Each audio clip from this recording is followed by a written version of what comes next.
Good evening, everybody.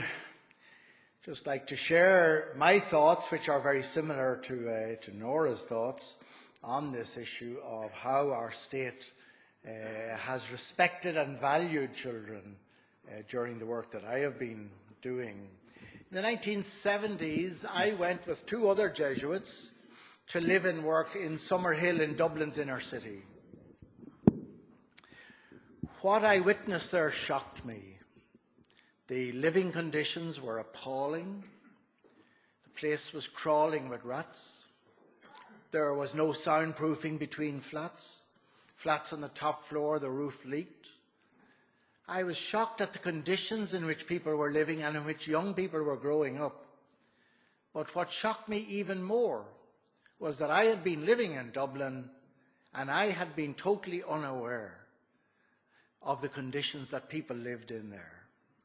Or perhaps I didn't want to see the conditions that people lived in there. We used to say in the inner city that we could tell which children were going to end up in prison when we were baptizing them. And I think I could still say that today. Last Saturday I was in one of our prisons and I visited three brothers in the same sharing the same cell. On other occasions, I have met three generations of the same family in prison on the same day. It was working in the inner city that we encountered a small number of children, one as young as 9 years of age, sleeping on the streets. It was that prompted me to open a hostel for young homeless people in that area. So we made a proposal to the Eastern Health Board, as it then was, for funding to open that hostel. How we got the funding and opened the hostel is really a parable for the attitude of the state to vulnerable and sometimes difficult children. The inner city was beginning to explode. There was a spate of handbag snatches, often from cars commuting along Summerhill into the city centre. And the latest joyriding incident provided the headlines in the media day after day. I used to watch children in a stolen car passing out to guard the car, beeping the horn in order to get a chase. Starsky and Hutch, for those of you old enough to remember, was no rival for what was happening in Dublin's inner city at that time. The government response was to open Loughlin House in County Cavan as a juvenile prison, staffed by prison officers with 2 weeks childcare training. There was an outcry from all the agencies working with children that the sole response by government to deprived inner city children was to lock them up 175 kilometres away. So our proposal for a hostel for homeless inner city kids was lying on the desk of the Minister for Health, Charlie Haughey, and he jumped at the chance to divert some of the criticism from the government. He ordered the Health Board to get the hostel up and running as quickly as possible. I had several meetings with the Health Board. They kept asking me when we could open, but always telling me that they disagreed with the idea of the hostel. They saw no need for the hostel, but they were under instructions to get the hostel up and running. The needs of vulnerable or poor children have never been a priority for successive governments. Despite the fact, as Nora said, that the old 1908 Childcare Act has been updated many times in the UK, it continued to be law here until 1991. When the Childcare Act of 1991 was eventually passed in Ireland, giving children a legal right to accommodation and care, it took another 3 years before the relevant sections of that act were signed into law by the Minister. Those, of course, being the sections which required money to implement. It then required a series of legal actions to oblige the health boards to implement the Act. In the first year after the Act was signed into law, the health boards spent £2 million Irish defending legal actions brought by children who were simply asking that they be given the rights that they had under the Childcare Act. Children continue to be detained in St Patrick's Institution in contravention of the Convention on the Rights of the Child.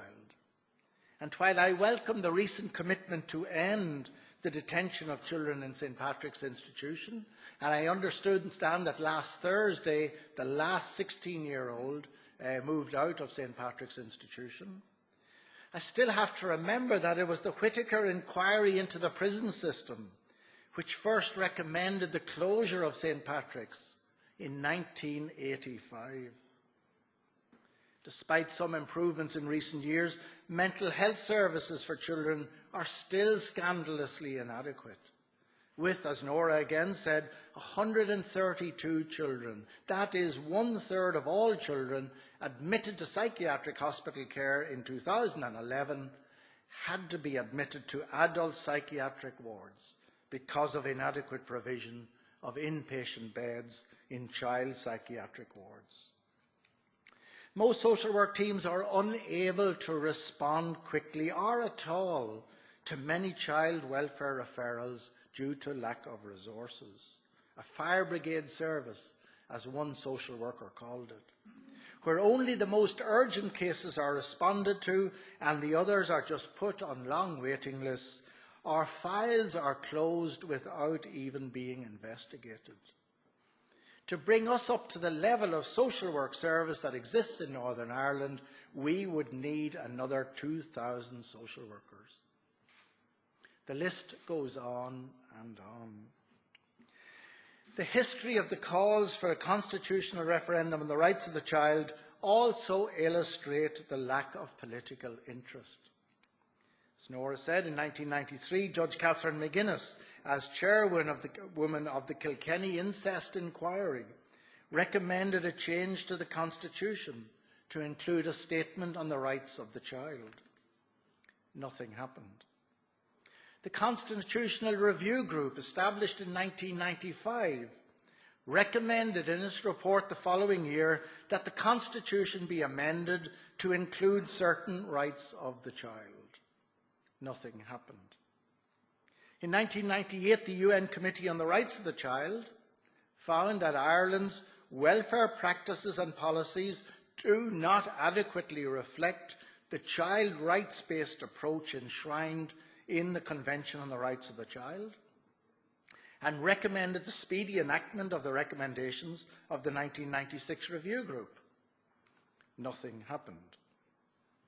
In the early 2000s, an all-party committee on the Constitution were asked to review family rights and related issues, and in 2006 recommended an amendment to Article 41 to include a new section on the rights of the child. This time, something did happen. A committee was set up. The then Minister for Children, Brian Lenihan, set up a committee to undertake a review of the Constitution to examine the status of children, which resulted in the publication of the 28th Amendment to the Constitution Bill in 2007. This led to, guess what? Another committee.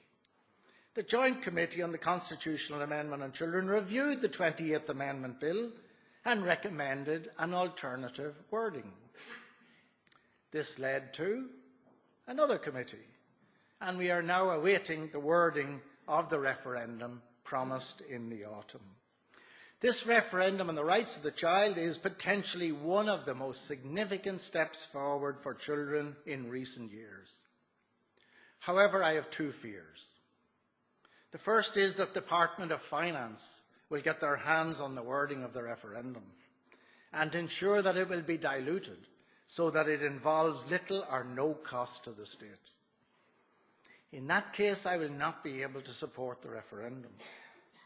This is a once-in-a-lifetime opportunity to ensure that the lives of children, particularly children who are vulnerable, are changed forever for the better. A vague or weak wording will not just be an opportunity lost, but it will set back the efforts of those who are working to improve the lives of children, often in the face of the apathy or selective concerns of the political system. My second fear is that the referendum will be strongly opposed for the wrong reasons. Much of the opposition coming, unfortunately, from right-wing Catholic organisations who see it as an attack on the rights of the family and a way of allowing the state to take children more easily and more frequently away from their parents. However, the referendum has actually very little to do with taking children away from their family and into care. The state already has the power to do that where there is serious neglect or abuse, except in an extremely small number of exceptional cases. The state doesn't need a referendum to do that. So the referendum is not intended to, nor should it, pit the state against parents. Indeed, the referendum should have an express statement affirming the right of every child to be cared for insofar as practicable by their parents. No, a properly worded referendum will rather support parents and families. The Children's Court in Dublin every day has parents pleading with the court for help and support. They say their child has needs that they cannot meet from their resources. They may not have the finances or the knowledge or the specialist skills to meet the needs of their children. They say that their child's behaviour is out of their control and they are asking for help. Invariably, the court says there is very little they can do. A properly worded referendum on the rights of the child would therefore include an express statement that the state will facilitate children to reach their full potential by giving children rights, such as the right to adequate protection, health, housing, social supports, play and recreation. If the referendum expressly gave children rights, then the state would be obliged to provide the services that would be necessary to secure their rights. For example, if the child had a constitutional right to adequate and appropriate health care, children with mental health problems could no longer be placed inappropriately in adult psychiatric wards. Children would not wait years for a psychological assessment and more years again for a service. Children who needed speech therapy would be entitled to get it in a timely fashion. Children with special needs would be entitled to an appropriate service. Children who needed a therapeutic service would get it, and so on.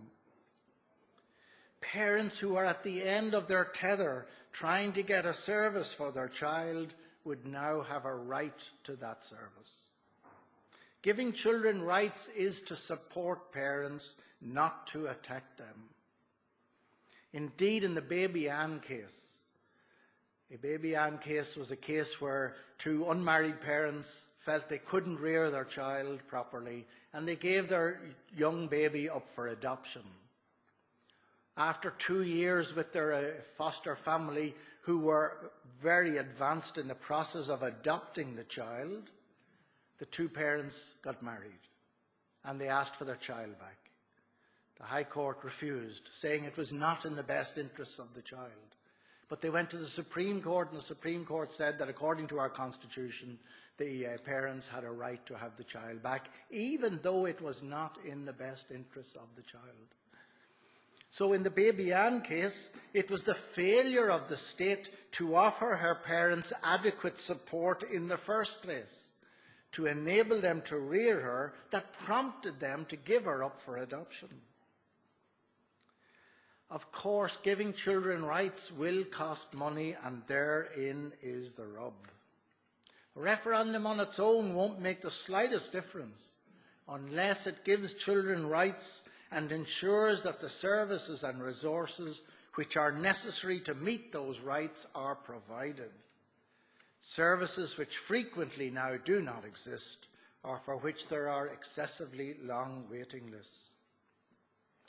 The Constitution should be the fundamental statement of our values as a nation, and the foundational document affirming the basic rights which our society pledges to uphold and to protect. And yet we must remember that the two biggest dangers facing children today, and from which children need to be protected, are poverty and inadequate housing. The referendum I would like to see, but I'm not going to see it, would affirm as an inalienable and non-negotiable value Irish society's commitment to ensuring that our children would grow up in appropriate housing free from poverty. It would therefore give children the right to be protected from both. Hence, a proper referendum would see the government, whose policies have created the problems of poverty and housing, which many children face, giving children rights which would require the government to change its policies. What hope is there of that happening? So the referendum I would like to see is not going to happen. But are there some signs of hope? I think there are, and Nora has mentioned some of them. Can the referendum be a major step in the right direction? I think and I hope it will be. The current Minister, Frances Fitzgerald, is certainly committed to reform of the childcare system. I have the greatest respect for you, Minister. If you can't do it, nobody can do it. But will the coalition last that long? I remember Nora mentioned one of the signs of hope is that you now sit at the cabinet table. I remember Frank Fahy was one of the early junior ministers for children. But Frank had no right, Frank wasn't sitting at the cabinet table. And then he was promoted to be Minister of Fisheries. And now that he had responsibility for our fish, he was entitled to sit at the cabinet table. So we have moved on some considerable way. Can you...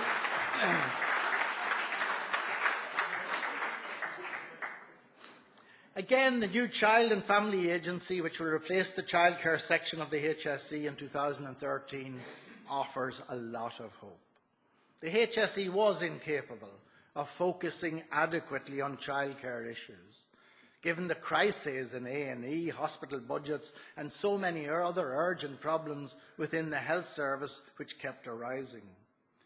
The Child and Family Agency will have a dedicated budget, hopefully an adequate one, and will have a line of accountability which is badly lacking in the current structure.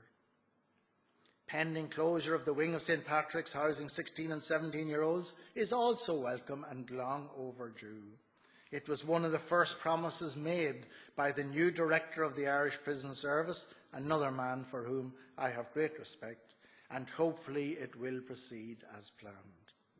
There's a long way to go before Ireland can be, as the Bernardo's mission statement says, the best place in the world for a child to grow up. However, a suitably worded referendum on the rights of the child would be a very important step in that direction.